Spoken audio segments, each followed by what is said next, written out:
Hundreds gather in Winchester to remember the two teenage girls killed in a double murder. Plus, formal sentencing for the man convicted of killing an elderly woman in Pulaski County. And a proposal to give the state control over several Lexington roads has been put on hold. LEX 18 News at Sunrise begins right now. Good morning, everybody. Happy Friday. Thank you for joining us today, November 10th at 4:30 a.m. As we kick off the show, I'm Haley Harmon. I'm Chris Goodman. Meteorologist Tom Ackerman has been warning us all week that this is going to be a cold weekend. Yes. I'm assuming you're still sticking to that. Sticking to it, and it's just the beginning of the weekend, and we're going to warm up by the end of it. Well, warm up.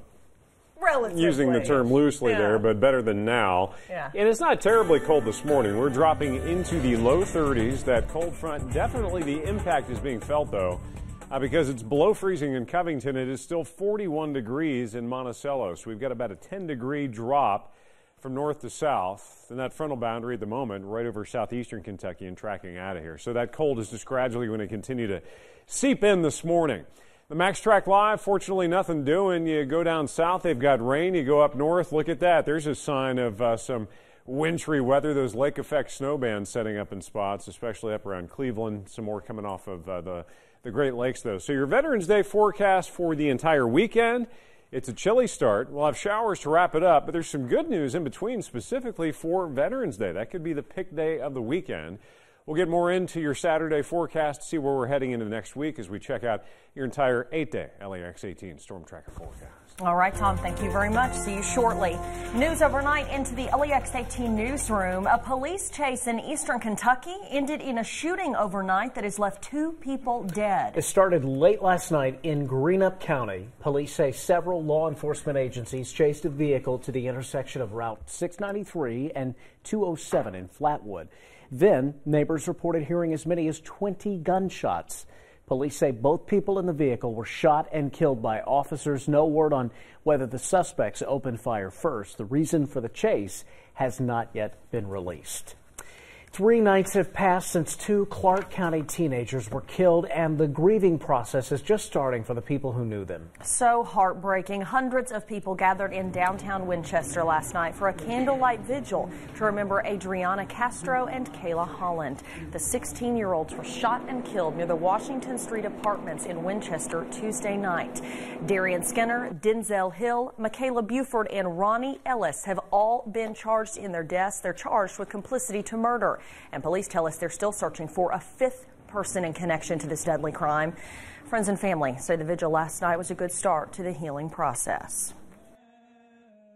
I can sit here and I can cry about it, and I can feel good about crying because it's good to grieve and it just helps a lot. I just hope that soon we'll be able to feel a little bit better.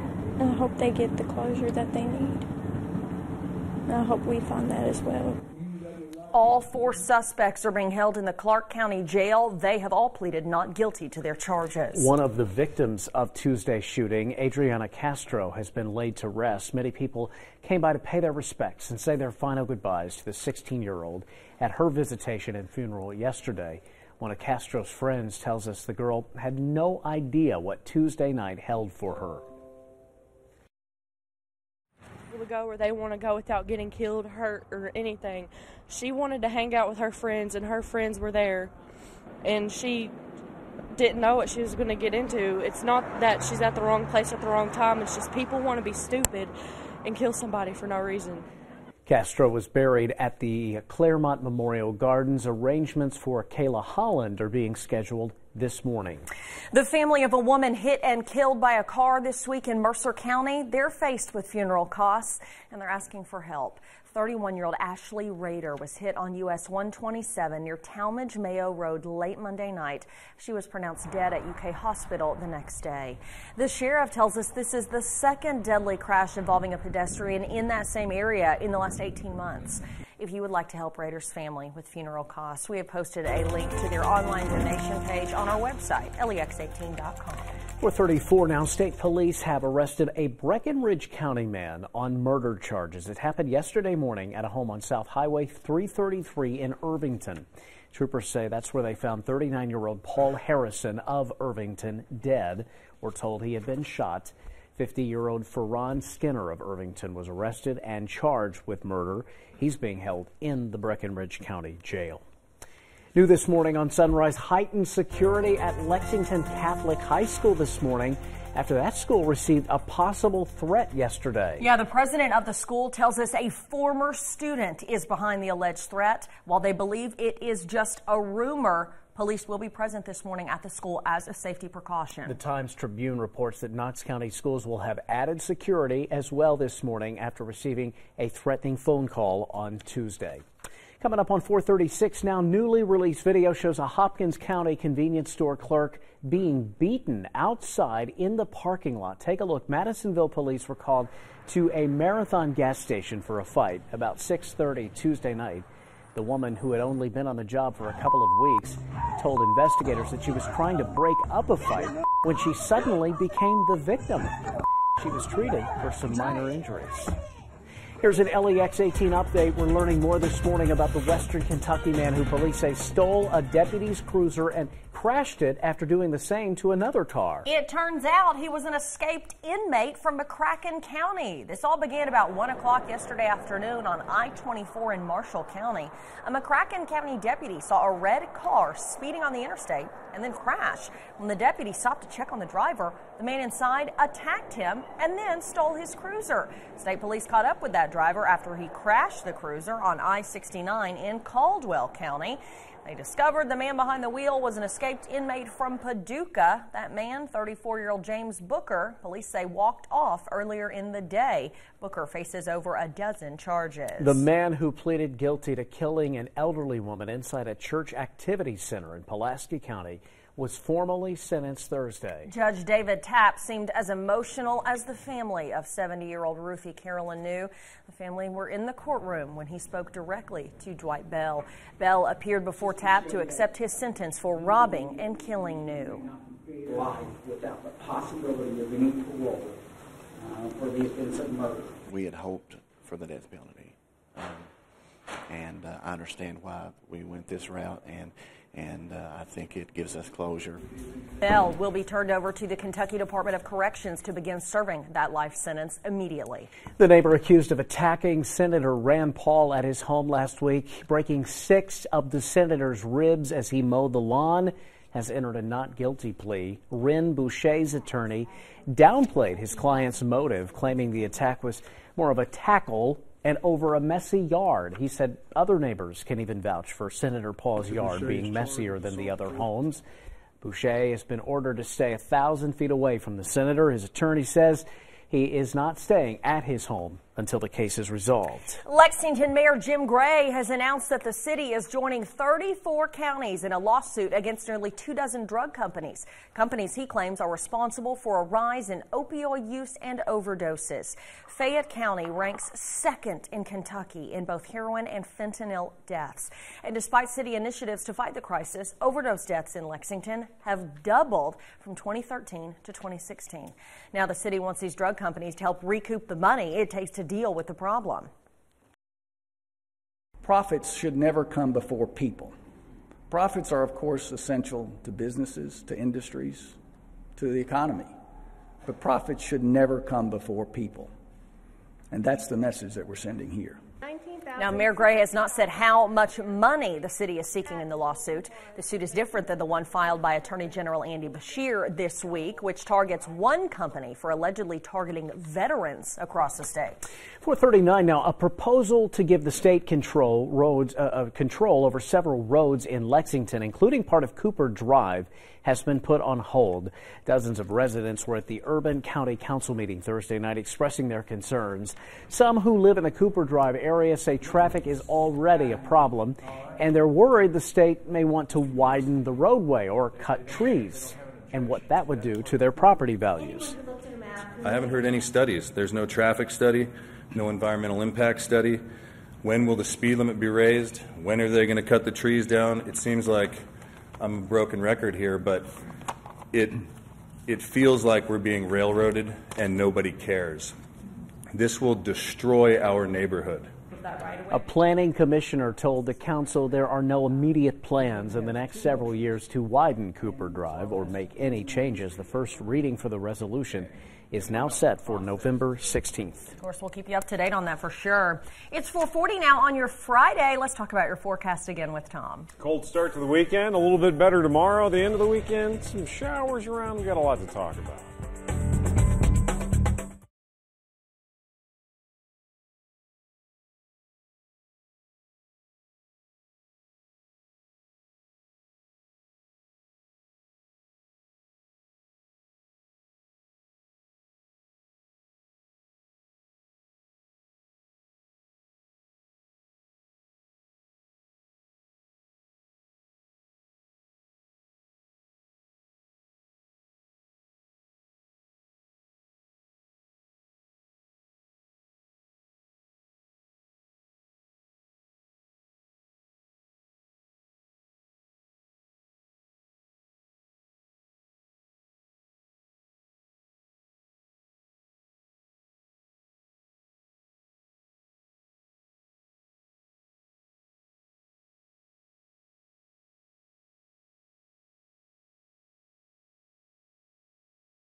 Our newest live weather bug cameras at 21C Museum Hotel looking downtown, the city all lit up, and we've got a big ridge of high pressure over the Great Lakes and Arctic high. This thing is cold. And right here is the leading edge of that colder air mass that has been steadily tracking into the Ohio Valley overnight, and that cold front now pretty much over southeastern Kentucky and gradually moving off and out of here. So we are set up for a cold start to the weekend, with that ridge just gradually working its way east, and this could be, especially for overnight lows, into tomorrow morning, the coldest air that we've seen since about, well, mid-March, last March. Now, we've talked about this all week. Our lowest high and low, there you can see it, 39 degrees and 30 degrees, and both of those were in late October. Those are the coldest highs and lows we've seen since around mid-March, and we haven't had a hard freeze in Lexington yet, although I think we're going to get close this morning and more than likely exceed it tomorrow. We're in the mid-30s, so we're still above freezing, but look at that. It's down below freezing in Covington, so this colder air is just going to continue to work its way in through the next few hours as that cold front tracks south. We're even seeing some mid to upper 30s into our southeastern counties. So this isn't brutal cold, but it's definitely cold, and there's no precipitation to go along with it. The Max Track Live, as you track into our southeastern counties, nothing doing. The rain that has been plaguing the deep south, the coastal Carolinas, a lot of that has moved offshore, but an indication of winter, swirl of low pressure off to the northwest, moisture pulling in ahead of it. They've got snow up into Maine. And as you back to the west, here you can see those lake effect snow bands, and boy, is it telltale. I mean, just the presentation here on the radar, you can see those bands just setting up that northerly wind, picking up that relatively warm moisture off the lake. And then just those bands of snow, heavy at times, coming in. And this is, of course, the upper peninsula of Michigan up towards Marquette. They get hammered in the winter. So here we are in the Commonwealth. Plenty of sunshine today. It's just going to be a very chilly afternoon. The sunshine will help. The temperature, the thermometer, just not going to move all that much, though. Future track shows into your Veterans Day looking pretty good as well. We'll keep it partly sunny. Clouds get a little thicker, and we will see some late weekend rain chances. It doesn't look as widespread as it was looking earlier this week, but we'll still have scattered showers to contend with. So if you're making any weekend plans for Veterans Day weekend, look out as you get into Sunday. Mostly sunny. We'll call it chilly today. Definitely below average, but I think we may crack the 40-degree mark. If we stay in the upper 30s, that would rival our coldest daytime high, our cold max that we've seen so far this fall in the upper 30s. Tonight, down to the mid-20s. This will be, I believe, our better shot at getting pretty cold. We could still dip down to around freezing in upper 20s this morning, but Saturday morning with clear skies and that northeast to northerly wind in, a better chance to drop down not just into the upper 20s, but potentially the mid-20s. So a very cold Saturday morning. And then for Veterans Day, we're keeping it dry, partly sunny, pretty good looking afternoon. Temperatures back to around the low 50s. End of the weekend, the temperature doesn't jump much, still low 50s, but watch out for those scattered showers Sundays. Some of those hanging in into early next week, and a whole lot of 50s coming our way next week. Okay, Tom.